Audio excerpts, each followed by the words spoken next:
Hi, Ramat. It's good to have you on this episode of Off the Pitch. Thanks for joining us here today.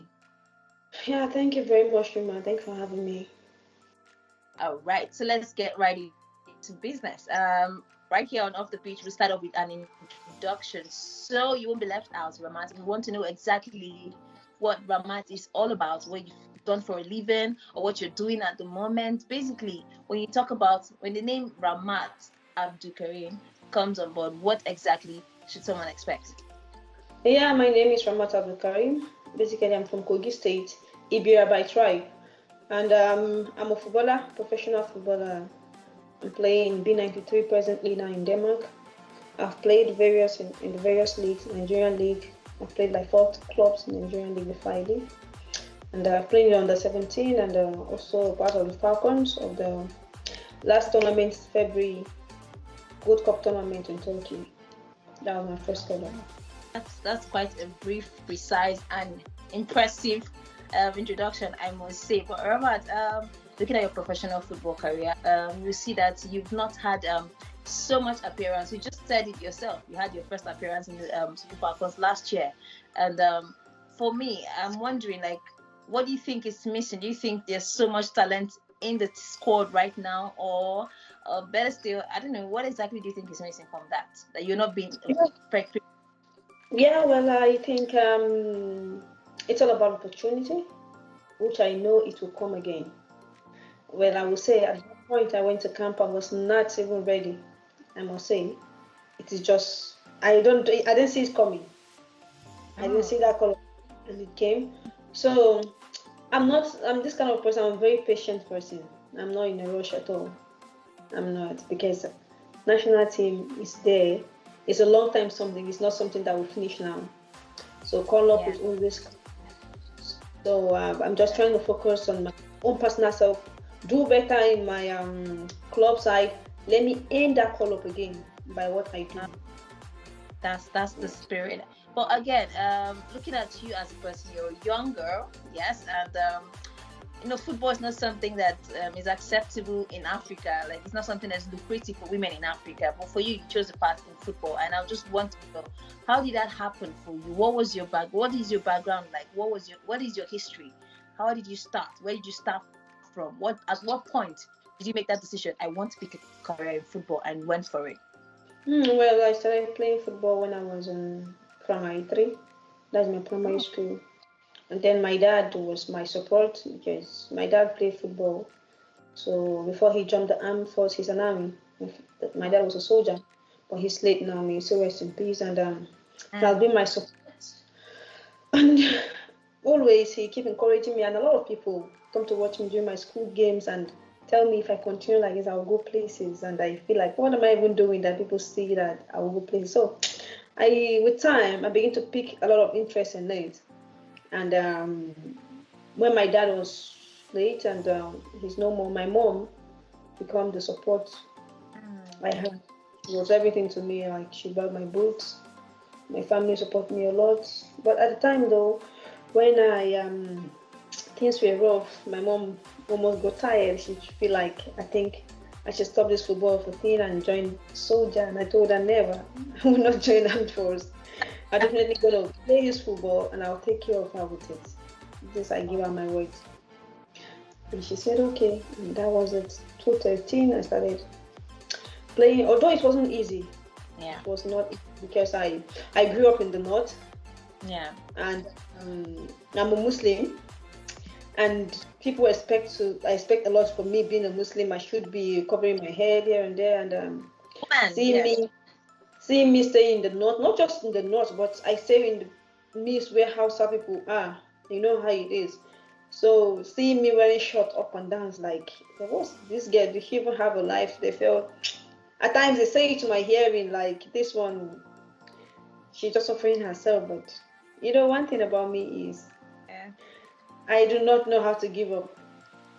I'm That's I'm a force on my own. Now you don't talk to not to me. So for me, they talk and I just keep doing my best because I know where I'm targeting. My eyes are far, not mentors cannot bring me down because I've already choose this path and definitely the only way I could make them maybe succeed by what they say is when I relent and nothing come out of it, because a lot of people will say, don't mind them. That's how they will say they are playing football. They will come back pregnant. But I say to myself, okay, that's quite a very inspiring story. I was going to actually ask you that, but I'm so glad you said it right before I could open my mouth to say something. I was saying being in the corner or being a northerner. How did you cope with all of the expectations from a northern? But you answered all of that, so I believe that you're actually just headed for the top. And thank you for not giving up on you, because that's the first step to success. So, talking about your career, what was the experience like for you? And then comparing it right now to where you are in Denmark, how would you compare the Nigeria Women Football League with that of the European? Yeah, well, I had a lot of appearance in the Nigeria Women League. Compared to Nigeria, it's what would I say is just different, because okay, for Turkey and Nigeria, it's different because you have more exposure. You meet a lot of people that want to. You have this connect. Aside from that, there's this respect. No matter how, if you play in abroad, there's this respect that comes with it. It doesn't matter where you're playing. So there's different ways people now look at you like you've been professional. Even when you come back home, there's a way you do things, not like before. If you were the kind of person that's like, because I have problem with punctuality before, like keeping to time, but now I'm good at that now. I keep time. I hate African time now, like I don't like it. I'm very punctual, and coming to Denmark again, facing different weather, more colder than where I'm coming from. The first week was no. Just mad. But yeah, this conversation is not all about your professional career, so let's move it top notch to why we're really having this conversation, which is matters off the pitch. So Ramat, back to your personal life. This is where I get personal with you. Bang gang. All right, so I'm talking about your status at this point. Let's start with your status. Is Ramat married? Are you single? You dating someone? You had a family before you got into football proper? Or what exactly is your love life like? Aside football, what exactly is your love life like? Wait, I'm not married. Okay. I'm single, but I'm dating. Yeah, I'm dating. Yeah, I'm dating. I'm dating. Single in the sense of like I'm not married, but I'm in a relationship. Yeah, quite serious. Yeah. All right. So, are we expecting babies soon, or wait after your football career is done? Well, I'm a support of. I'm this kind of a player that I wish to get married and still play. Yeah. I just want to have my family because I'm someone that I love. I don't love too much. I'm a very romantic person, so that's one of them. That's so sweet. First female of the show to really tell me that she's in a relationship and she's looking forward to having a family. You're the first female to say that on the show, and I'm so excited about that. I look forward to that too. But again, first thing first, your career is in front of you, so I think you should focus on that. But whatever comes out of it, embrace it and enjoy every moment that comes out of it. So moving into another question. Let's know about your routine. If you're not playing, now that we know that you're a lover girl, we actually can have an idea of what you do when you're not playing football. But then bring us in on that. What exactly is your off the pitch routine like? What do you do for fun? Where do you spend your each day? Basically, give us a brief on that. Well, my off pitch things. I like to watch movie. I like to dance. I love to dance. Okay. Okay, you're going to put all this video is out, so you're going to give us like a move. People are not dance. Some moves. Yeah, I actually love to dance a lot, so it's one of the things I like to do. Like when it's a weekend, I do party. I party on my own in my house. I play music. I do party on my own. Yeah. So it's like that. Okay, so talking about food and likes and dancing and partying, what do you like for food? I mean, what's your favorite food? You've been away from Nigeria for a good period of time, and I know you've missed a lot from Nigeria. So I'm not going to ask what's your favorite food in Denmark. No, because I know it's not chips and chicken. It's going to be chips and chicken. So I'm going to ask you, what's your favorite? What's the one thing you miss about Nigeria so much, aside from family, which is something you always want to have around, but you can't? Hmm. Ah, I mean fry yam. Is it fry yam, man? Are you In fact, serious? I miss yam because I can eat Of yam all the fried, food, roasted, like, of fry all the yam or cooked, boiled yam, any of the yam. I'm a yam fan. I love yam a lot. oh, okay, but it's a yam it is, and yam it is for me too. So I mean, we'll think of something to do. Maybe send you a bag of yam or a ship full of yam. That would do a lot of good for me. Yeah. Talk about your football career. Who are the people who inspire you to keep going? I know you talked about your dad, your late dad, God rest his soul. But I mean, talking about football in women, professional women football. Who inspires you? Which are the people that we say, okay, these are the women I look forward to, and I know I keep going every day, and I want to be more like them or even more than them. I look up to some of my role models. I have a lot of people I look up to because in the while some of them wouldn't play the same position, but due to lifestyle, I role model them due to lifestyle and some certain things. And I'm not leaving out the people likes of Odega. Odega is a role model to me. I've not met her before. Well, the first time I've not even come in contact with her before. A lot of people used to like this one she look like Odega, she do like her, and I don't know her, like I've not met her before. So when I met her, and truly she's a very lovely person. The first time she saw me, she got me a gift, and it was like that. So I think the likes of Okobi, Ngozi Okobi, she's a role model to me. She have inspired me a lot. She had Mm. time to reach out to me and talk to me 1 or 2 times, and just keep being you. It has been like that. And one person I role modeled again, the way she played, because she had a lot of the strength I like, is the likes of Rita Chipelu. Chipelu is one of Okay. my, yeah. And like I give her a lot of problems too much. She's one of my role model. I like her too. So that's one of the few ladies I look up to. And the likes of Alice Morgan, because she had a baby and she's still playing. I Oh love yeah, that. So yeah. I was expecting you to say Alice Morgan because when you said you want to get married, you want to have a family, I just so hear I you. and But so I love that actually. I love oh, that. So I like to see. I don't care how you want to look. You can look like a man the way you want, but I'm a fan of. I like to see a female footballer look so feminine and play, look so cute and play. Because yes, yes, girls yes. Because when you start playing, you won't get married. When you start playing, you look like a man. You won't. But we are here to change the narrative today. That no, you can actually look beautiful, look like a woman that you are and play.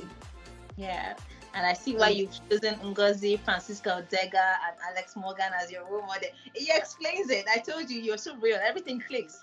Listen to you talk, I can see or I can hear, rather, because I'm looking at you, so I can hear that you are actually very sound when it comes to spoken English. You know your pronunciations and your dictions properly, and I'm wondering, what is your education background like? How far did you go into school before taking a career in football? And then, basically, if this is just about you being exposed, how did you get to the point where you have a fluent flow in English language? Because it's not common with you, with people in your field. You know what I mean? It's not common. So yeah, tell us about briefly. yeah. Actually, I'm just O level. That's just it. But I must say, I'm just one of person that when I was in school, I'm very very engaged in debate a lot. Yeah. I do a lot of debate. And, I wish to like I still have the time because I want to further my education. It doesn't matter even if I had to do online studies because Yes, yeah. my mom won't let me rest. She insists I had to do that and I will and I there's this confidence that comes each time you are outspoken. If you want to talk to people, you won't be shy to do that Yeah. and that is one thing about me because I like to interact a lot and just say how I feel, and that is it. So I just a lot of people do not shy away from interview because they felt they can speak better. But no, the more you keep doing this interview, the more you keep building confidence for yourself, the more you can stand out to talk to a lot of people. It doesn't matter. You're quite an interesting and inspiring human being. I must say, it seems as if you have everything figured out.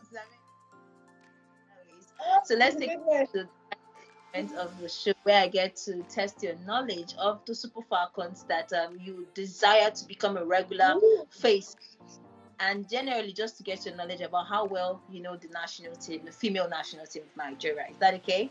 So I'm going to ask you 3 questions, and if you fail to answer all 3 of them, which I know you will not answer all 3 of them, you're going to do a fine. And right now, you just told me you can sing and dance, so you're going to do either of them for me.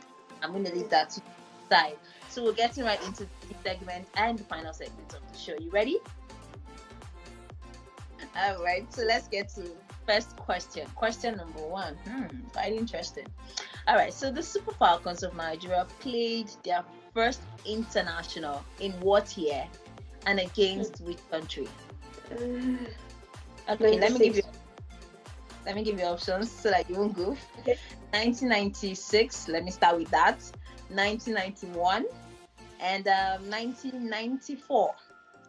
And then the country, we have Ghana, Ivory Coast, and Belgium. 1996, 1991, 1994. Which one will you pick? 94. Ghana. 94. Okay. All right. So is that your final answer? Yeah. 94. Which country did they play against? What's the option? Ghana, Ivory Coast, and Belgium. It's against Ghana. Ah, okay. And that's quite a tough one. First of all, you failed it. I shouldn't have allowed you to answer the second one. It's 91 against Ghana. I said arch rivals. You got that correctly. Against Ghana, and we defeated them 5-1. So yeah, I'm going to give you half mark. But that means you're having me a pending song. You have the chorus. Prepare the chorus. Yes. Let's move to the next question. Okay, so I think you should get this one. We should get this one. Which of the Super Falcons player is the highest goal scorer of all time among the team? Which Super Falcons player is the highest goal scorer of all time among the team? All? Yeah. All time. I see that. She's our next. Let me give you an expo. She's our next. Okay. X? Okay, Yeah. Are you talking about the old ones? Yes, all time. All time. All time. The Petra. Okay. All right, you got that correct. What's her full name? Perpetua what? She's not Petra. You got that one. Clap for yourself. You got that one correct. All right, so the final question. You should get this one also if you pay attention. Nigeria's cadet female team is nicknamed what? Flamingos. Are you saying it? No, I was once a flamingos now, so I know this thing. Okay, all right. Don't brag about it, but you almost. All right, that was quite interesting. That was quite. You're not just intelligent. You're actually very smart. So that was a smart move. But yeah, you still have to do me a song. I'm a lover of reggae music. Okay. Let me get me my lighter and my. Well, let's get on with it. I've been looking everywhere for you. Since the day we met, I've never been my own self again.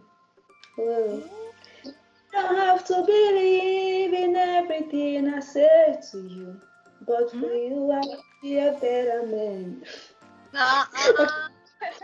Well, again, Ramat, it's been amazing from the bottom of my heart. I actually did have an amazing time talking to you today, and I wouldn't leave you to go without leaving your parting words to young girls like yourself, who aspire to pick a career in football, looking at your very inspiring story as a startup. I mean, what will be your words of encouragement to women generally in the world, and then to your colleagues, supporters, fans, and people who look up to you generally? This is your time. Yeah, first of all, I want to say thank you for having me on the show. I appreciate it. It's a great honor and pleasure.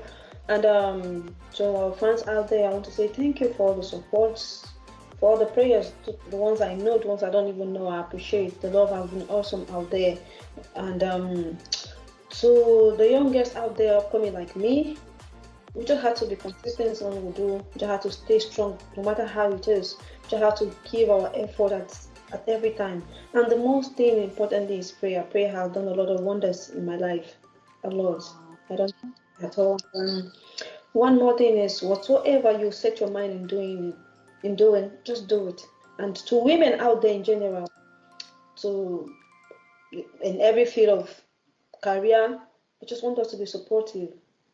When you support it, it's have a way of making things so interesting.